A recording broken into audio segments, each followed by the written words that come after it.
Mon père il est juif, ma mère elle est catholique, mais on ne parlait pas de choses de Dieu chez nous, c'était un peu tabou on va dire. Et quand j'étais petite, j'ai vu un dessin animé, ça s'appelait Le Prince d'Égypte, ça racontait l'histoire de Moïse. Et après avoir vu ce dessin animé, j'ai posé des questions à mes parents. Et j'ai demandé si c'était vrai, toute cette histoire, qu'il y avait un Dieu qui existait, tout ça. Et ils me disaient, tu verras quand tu seras grande. Il y a des gens qui y croient, il y a des gens qui pensent que c'est comme un conte de fées. Et d'autres personnes, voilà, ils y croient pas. Tu verras quand tu seras grande, tu feras un choix. Et bon, après j'ai grandi, après ça je priais, je parlais à Dieu, tout ça. Bon, j'ai grandi, tout ça. Quand j'ai eu 9 ans, mes parents ils se sont séparés et il a commencé à avoir des combats par rapport à ma belle famille, tout ça, ça a été compliqué. Et je continuais de prier. En fait, j'étais petite, mais j'avais vraiment une relation avec Dieu. Et j'ai commencé à me poser des questions parce que Dieu me connaissait et moi je savais rien en fait, à part prier, à part lui parler. Je savais rien de lui, je savais pas qui c'était. Et quand j'ai voulu savoir, j'ai vu qu'il y avait différentes croyances, différentes religions et différentes pratiques et je ne comprenais pas. Parce que moi, ma relation avec Dieu, c'était personnel, c'était spontané, comme d'un père à sa fille. Et je ne voulais pas que ça change, je ne voulais pas qu'une religion se mette au travers de ça, de ma relation avec Dieu.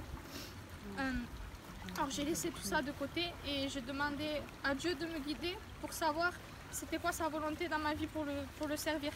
Et petit à petit, je me suis fait des copines et elles allaient à des réunions évangéliques et elles lisaient la Bible et tout ça. Et comme moi, eh ben, elles ne semblaient pas appartenir à une religion, mais vraiment à Dieu, d'avoir une relation avec Dieu vraiment.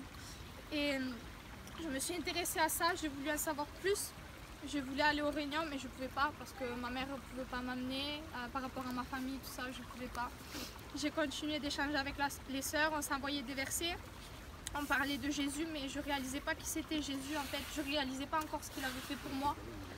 Et à 16 ans, j'ai pu aller à mes premières réunions. J'ai eu ma première Bible que le pasteur m'a offerte. Et là, j'ai pris conscience de qui était Jésus et de ce qu'il avait fait pour moi et pour ma vie. J'ai compris que Jésus-Christ était allé à la croix par amour pour nous tous, pour payer le prix de nos péchés, pour que nous ne mourions pas, mais que nous puissions avoir la vie éternelle. Il m'avait aimé avant même que je le connaisse, il avait tout accompli sur cette croix. Quand j'ai compris et que j'ai accepté Jésus et ce qu'il avait fait pour moi, pour ma vie, eh ben, tout a changé, j'étais plus la même personne. Et je découvrais Dieu à travers sa parole. La paix et l'amour, ils ont rempli mon cœur. J'avais l'assurance de la vie éternelle grâce à Jésus. Et en fait, comme j'ai changé, les gens autour de moi, ils n'ont pas compris pourquoi je changeais. Et ça m'a mis beaucoup d'obstacles avec Dieu, beaucoup d'obstacles dans ma vie. Et j'ai fini par m'éloigner du chemin de Dieu. J'allais encore aux réunions, je lisais la Bible, tout ça. Mais ma vie et moi, on avait changé. Ma vie, elle était plus conforme à la parole de Dieu. Et mon cœur il s'était endurci à cause des déceptions, des combats et aussi du péché que je menais quotidiennement en fait. Je suis tombée en dépression et j'ai voulu combler le vide qu'il y avait dans ma vie. J'ai voulu combler mon manque d'amour. Je suis allée d'échec en échec. Ensuite je suis tombée enceinte de mon fils Azaël pendant que ma vie elle était loin de Dieu.